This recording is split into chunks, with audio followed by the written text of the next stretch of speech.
sejam bem-vindos ao programa Mulheres Reais Surreais. Meu nome é Eugênia Eto, sou sua coach business. Se você quer fazer uma transição de carreira ou mesmo implementar seu negócio, vem bater um papo comigo. Vai ser um prazer falar com você. E desde já quero fazer o agradecimento ao nosso patrocinador, que é a rede Simcomércio, Simcomércio_Gru. Então, se você não segue, vai lá, passa a seguir, indica para os amigos, vai no YouTube, dá o like, aproveita para assistir os outros programas, quem sabe é um programa aí que você está interessado e gosta do assunto e se despertou aquela vontade, vem bater um papo comigo. Hoje eu tô com uma pessoa muito especial aqui, Carol, fonoaudióloga, nossa, vem no lugar perfeito! Obrigada por você ter aceitado o convite. Obrigada, eu que agradeço, é um prazer. E conta a sua trajetória aqui pra gente, porque, gente, fonoaudióloga é tudo, né? Porque imagina, tem que respirar para falar, né, Carol? Sim, sem dúvidas. A respiração é um ponto crucial mesmo para ter uma boa comunicação. Conta a sua trajetória pra gente. Bom, eu venho de uma família de advogados. Eu tive pais advogados que hoje não estão mais conosco, tenho irmãos advogados. E porém, assim, desde pequena eu até falava em fazer direito e tal, mas algo me direcionava para a área da saúde. E eu pouco sabia, né? Até então, fonoaudiologia, anos atrás, era tão pouco conhecida, mas eu, à medida que fui crescendo, fui descobrindo que o que eu queria era mexer, né, trabalhar muito com crianças. E algo relacionado à saúde, e já no meu terceiro colegial na época, que eu fui conhecer um pouco mais sobre a fonoaudiologia e decidi então prestar fonoaudiologia. Então eu falo que eu sou a ovelha negra ali, né? Eu não segui a área do direito. E brinco com os meus irmãos hoje que eu sou muito mais feliz do que eles. Cuida de pessoas, sim, né? Sim, tinha que ser, não podia ser de outra forma. E então eu me formei pela PUC São Paulo. Fiz minha especialização na área de linguagem também na PUC São Paulo e depois o meu mestrado em estudos da comunicação também na PUC São Paulo. Eu sou literalmente a filha da PUC, né? E estou formada há 25 anos. O meu consultório, eu atuo na área clínica porque a fonoaudiologia ela tem uma área muito abrangente, né? Muito extensa, e cada vez mais ela é muito procurada. Ganha aí, né? Ganha mais mercado, né? Porque assim, se a gente parar para pensar com esse mundo digital que tá todo mundo ali o tempo inteiro, né? Exato. Pega o celular, vai ali, faz um vídeo, todo mundo, você começa a fazer aquela análise, né? Sim. Tom de voz, se a pessoa respira, não respira, tá rouca, né? Conta aí, que todo mundo aqui precisa saber como funciona. Eu atuo na área clínica, então eu atendo assim desde crianças, de pequenininhos. Hoje em dia, assim, o meu paciente mais novo tem 2 anos. Atendo crianças, adolescentes, adultos e idosos. A minha última paciente, ela tinha 97 anos e infelizmente ela faleceu um pouquinho antes da pandemia. Porque era um caso, inclusive, uma exceção ali que eu atendia, que era uma paciente que teve um AVC, né, que é um derrame, afetou a fala, mas hoje em dia, assim, eu não atendo casos neurológicos, não atendo casos com AVC, enfim. Mas como a minha especialização é na área de linguagem, é muito vasta, né? Então eu tenho pacientes com distúrbios de leitura escrita, muitos com alteração na fala, então trocas fonêmicas, né? Trocas na fala, trocas na escrita.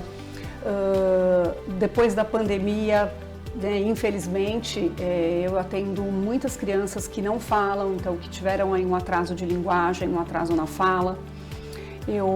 Embora a minha especialização seja na área de linguagem, eu atendo muitos pacientes que vêm indicados por dentistas, né, em especial por ortodontistas, então eu trabalho muito com a parte da motricidade oral, motricidade orofacial, porque geralmente são pacientes, 99% dos pacientes que usam o aparelho ortodôntico precisam da intervenção fonoaudiológica na área da motricidade orofacial.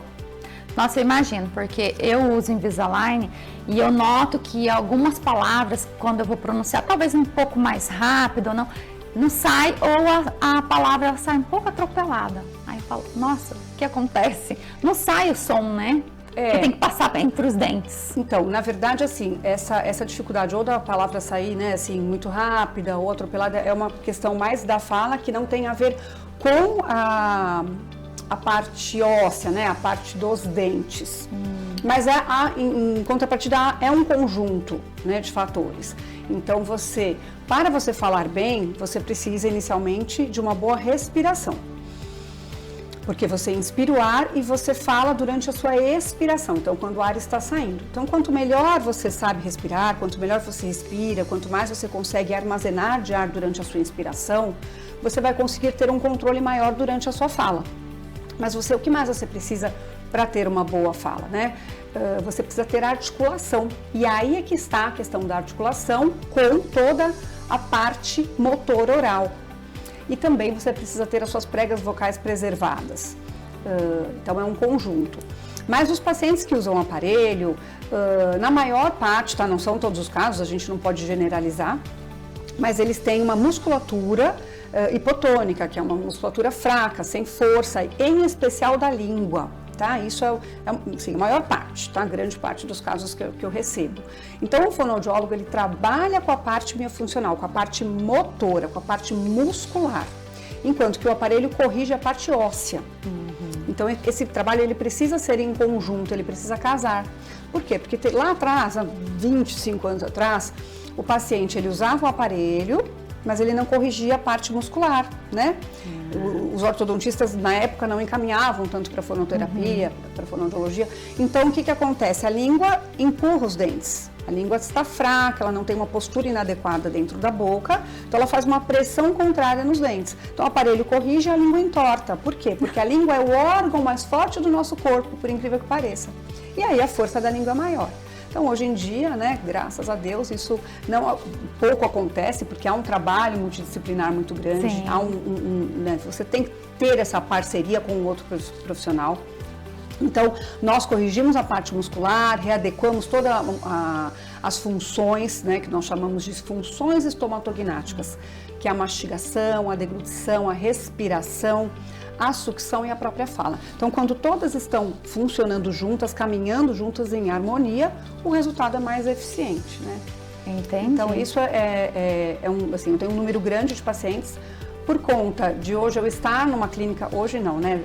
Eu estou formada há 25 anos, mas eu estou há 22 anos em um consultório com uma ortodontista, muito conhecida aqui em Guarulhos, que é a doutora Lilian.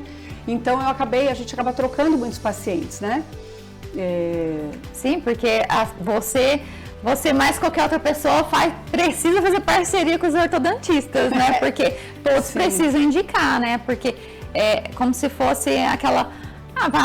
Há muitos anos atrás não era tão natural ter um fonoaudiólogo, né? As pessoas associavam mais, posso estar enganada, mas associava mais a quando você tem um problema neurológico e não a parte de... não só essa questão, né? Mas assim, a própria questão hoje é muito mais diagnosticado, muito mais investigado e estudado, até as questões relacionadas, por exemplo, às questões escolares.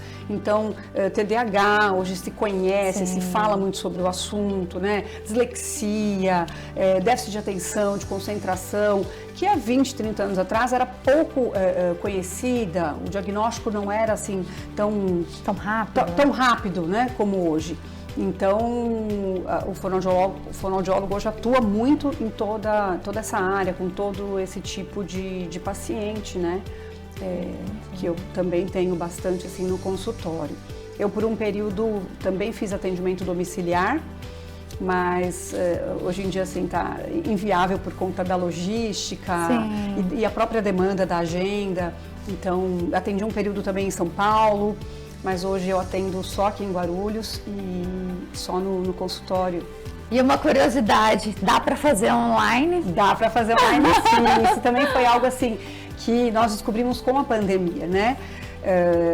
Foi um período difícil, mas logo ali, acho que após 3, 4 meses, foi muito interessante porque houve uma demanda de pais e mães de pacientes, né, que solicitaram, e aí nós falamos, vamos tentar, e aí nós fomos vendo que isso foi viável na época, foi muito importante, e hoje é muito viável. É lógico que depende de caso para caso, de paciente para paciente, né? Se é uma criança muito pequenininha, que não fica, não foca, não tem como mesmo.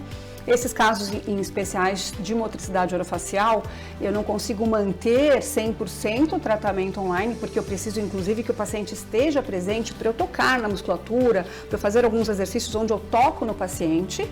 Mas é possível quinzenalmente nós fazermos, e aí a gente faz ali os exercícios juntos, né, na telinha, e eu indico os exercícios para casa. Agora, tem muitos outros casos que são possíveis. Então, hoje a gente vê, assim, como nós ganhamos com isso. Um exemplo simples, né? Antes, né, da pandemia, uma mãe às vezes tinha algum imprevisto e não podia levar o filho até o consultório. Sim. Então, desmarcava a consulta. Olha, estou no trânsito, ou um outro imprevisto, vou desmarcar. Hoje isso já não impede que o trabalho e que a consulta aconteça. Sim. Porque se for um caso como esse, Carol, estou no trânsito, tem como atender online? E aí nós fazemos a consulta online e não perdemos. Não é o mais indicado, é lógico, claro. Nada como estar, eu falo assim, nada como estar junto, né, no tete a tete ali, mas é viável. Então nós ganhamos muito com isso, nós profissionais e os pacientes, né, as famílias em geral, porque eu costumo dizer que quando a gente trabalha com o paciente, a gente não trabalha só o paciente, né, inclui ali o trabalho com a família, nós precisamos da dedicação também da família, é um conjunto onde nós caminhamos juntos, né, isso é muito importante para o desenrolar mesmo, o desenvolvimento de cada paciente, e varia de caso para caso.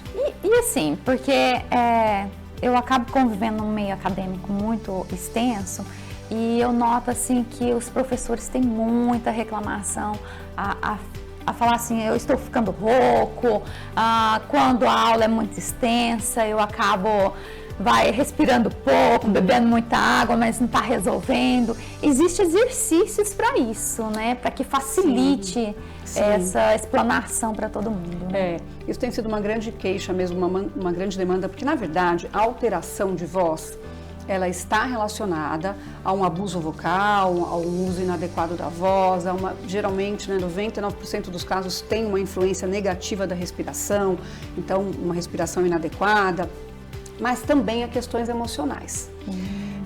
A voz, ela diz quem somos, não é? Quando você ouve, às vezes você não fala, você não está vendo a pessoa, mas só de ouvir a voz da pessoa, você consegue pelo menos saber como que ela está, como está o estado emocional dela naquele dia.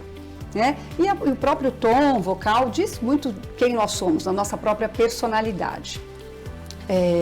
E a voz exige muito da respiração, como eu já citei, eu preciso de uma boa respiração.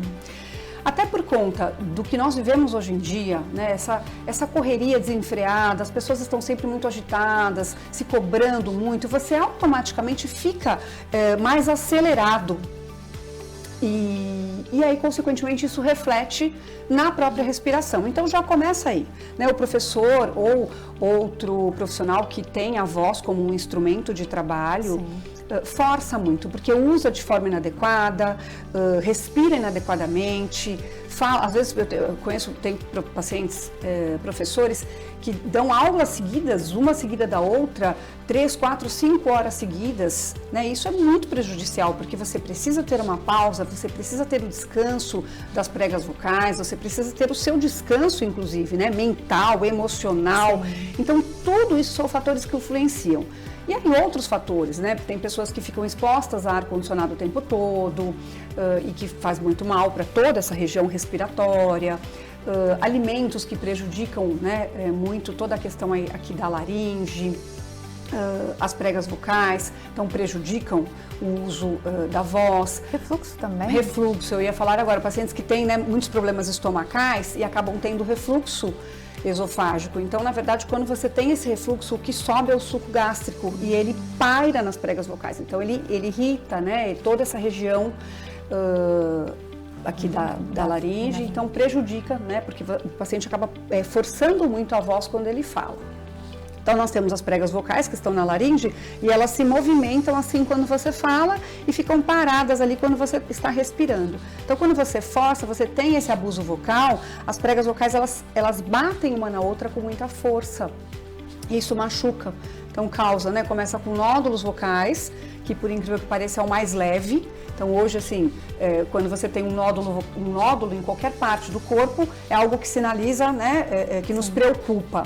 E nas pregas vocais é o contrário, o mais leve, o mais sutil, né, que a gente consegue eliminar com terapia fonoaudiológica, com os exercícios, são os nódulos vocais. Mas a partir daí, se você continua forçando e não trata, você pode ter um pólipo, um cisto, um edema, até se tornar, às vezes, um câncer aí de laringe e tal. Então tem que se preocupar quando tá ficando mais rouco, tá perdendo a voz, Sem né? sombra de dúvidas, e principalmente se você começa a ficar rouco e perder a voz com muita frequência, é um sinal, né? O corpo já está mostrando, o corpo está sinalizando que algo não está bacana. Também, né? Sim, então é importante aí, né, procurar um fonoaudiólogo, um profissional, fazer uma avaliação, Então, não, né, assim, sim, é a gente não pode deixar né? de ter esse cuidado conosco. Então, gente, se cuide aí, ó, já tem o Instagram ali, já corre lá, manda aquela mensagem, fala com a Carol. A Carol vai contar aquela frase assim que ela usa para todo mundo, para motivar. Conta aí, para motivar as mulheres.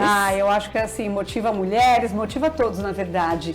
É um versículo bíblico que eu uso muito que diz: seja forte e corajoso, né?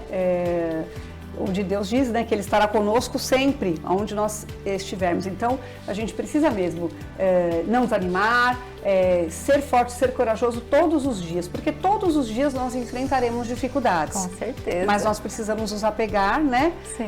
a Deus e ser literalmente forte e corajoso. Forte, corajoso e segue. Segue lá, vai, segue a Carol, que ela tem muitas dicas para dar para você. Sim. Obrigada. Obrigada a você.